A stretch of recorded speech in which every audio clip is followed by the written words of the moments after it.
Hello hi जय जगन्नाथ सांग मैंने मु लुसी आपण मानक स्वागत करुच्ची मो चैनल पवन लुसी लाइफस्टाइल को। सो फ्रेंड्स केमी अच्छा आपण मैंने आशा करुच्ची आपण मैंने बहुत भलरे थे। आज पवित्र कार्तिक पूर्णिमा अवसर में मु मो परिवार तरफ आपण मानक ढेर सारा शुभेच्छा और शुभकामना। सो फ्रेंड्स आज ब्लॉग स्टार्ट करछि मु ए डंगा भसेबारु कहबाक गले सांग माने मु हैदराबाद जो एरिया अच्छी सेठी प्रायतः 200 रु 300 परिवार ओडिया फैमिली अछंती। बोईत बंधन उत्सवटी आम ओडिशार एक नियारा परंपरा। तो आम समस्ते ओडिया ओडिशा बाहर थाइकी भी ये पर्वटी बहुत उत्साहर सहित पालन करिथाउ। सत कहू गले सांग माने मु केबे भी इमाजिन कर नथिली एठी बोईत बसेबा पाई आमको जहाँ जहाँ भी दरकार सामग्री सब मिल जिवो बोली।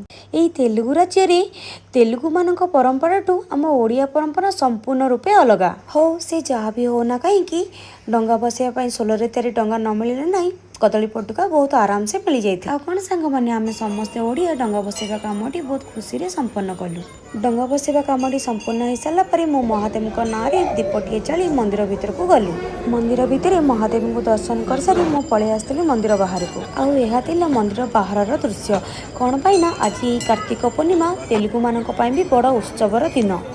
आज भाया दिनटी को से देव दीपावली नाम पालन करती। आमर जमी दीपावली मुख्य पर्व सेमती देव दीपावली मुख्य पर्व।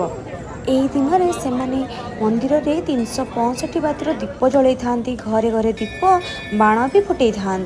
जमीती आम दीपावली आम सेलिब्रेशन करती से पर्वटी को सेमती सेलिब्रेशन करती। सो फ्रेंड्स आपण मैंने देखिपे मंदिर केते भिड़ होता जमी लगुला ओडिया कल्चर आउ तेलुगु कल्चर महामिलन होता।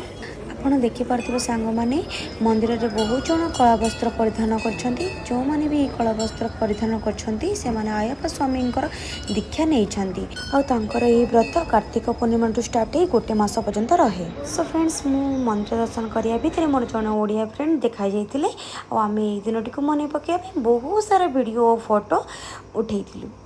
टाइम बाजी जाइए 7:30 आम टिके भी डेरी न करिकी घर को बाहर थिलु। सो फ्रेंड्स आपण माने ये वीडियो रे देखिले आम समस्ते ओडिया ये हैदराबाद रे केमिति कार्तिक पूर्णिमा सेलिब्रेट कलु। आशा करूचे फ्रेंड्स आपण मानक वीडियोटी भल लागिथिबो।